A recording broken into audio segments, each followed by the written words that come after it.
Imagine flying at over 30,000 feet, where the air is thin, the sky is endless, and every decision you make could be your last. For a moment, everything feels calm, until a deep, distant rumble begins to grow. It's not thunder, it's not weather, it's something far more terrifying. It's the unmistakable sound of the P-47 Thunderbolt. During the World War II, German pilots would come to fear that sound more than anything else in the sky. But what makes this story truly unbelievable is that this same aircraft, this symbol of overwhelming power, was once mocked, dismissed, and written off as a failure before it ever proved what it was capable of becoming. When the P-47 first arrived in the European theatre in 1943, it did not inspire confidence. It was massive for a fighter aircraft, weighing nearly 7 tons, with a bulky frame that stood in stark contrast to the sleek, agile machines flown by the Luftwaffe. Compared to the nimble Messerschmitt Bf 109, the Thunderbolt looked clumsy, almost outdated before it had even begun its mission. German pilots laughed at it, calling it a flying milk bottle, convinced that such a large and heavy aircraft would be easy prey in the skies over Europe. Early combat encounters did little to change that perception, as the aircraft struggled to demonstrate its full potential in the hands of pilots still learning how to use it effectively. At first glance, it seemed like the critics were right, but what those early observers failed to understand was that the United States was playing a completely different game. While other nations focused on precision, maneuverability, and finesse, American engineers were thinking in terms of raw power, durability, and scalability. The P-47 was never designed to win elegant dogfights. It was designed to survive, to endure, and to deliver overwhelming firepower in the harshest conditions imaginable.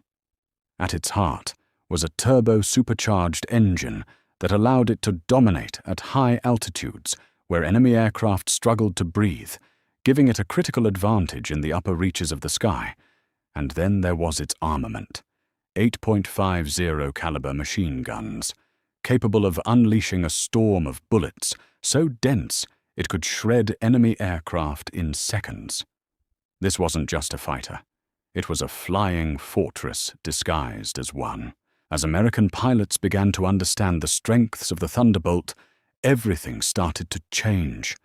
They stopped trying to outmaneuver lighter enemy fighters and instead leaned into what made the P-47 unique. They used altitude as their ally, diving at incredible speeds onto unsuspecting targets, delivering devastating bursts of firepower, and then climbing back to safety before the enemy could react. The aircraft's weight, once seen as a weakness, became an advantage in high-speed dives, allowing it to build momentum that few opponents could match. And perhaps most importantly, its incredible durability meant it could absorb damage that would have destroyed almost any other plane in the sky. One of the most powerful examples of this resilience comes from Robert S. Johnson, an American pilot whose experience became legendary. During a mission, his P-47 was riddled with enemy fire, sustaining over 200 bullet holes. His canopy was shattered, his systems damaged, and yet, against all odds, the aircraft kept flying. Johnson managed to bring it home safely, a testament not only to his skill, but to the extraordinary toughness of the machine he was flying. Stories like his began to spread, and slowly but surely, the narrative around the P-47 started to shift. On the other side of the war, German pilots began to realize that they had made a serious miscalculation. What they had once dismissed as an easy target was now proving to be one of the most dangerous opponents they could face. Even legendary figures like Adolf Galland would later acknowledge the mistake, admitting that underestimating the Thunderbolt had been a costly error.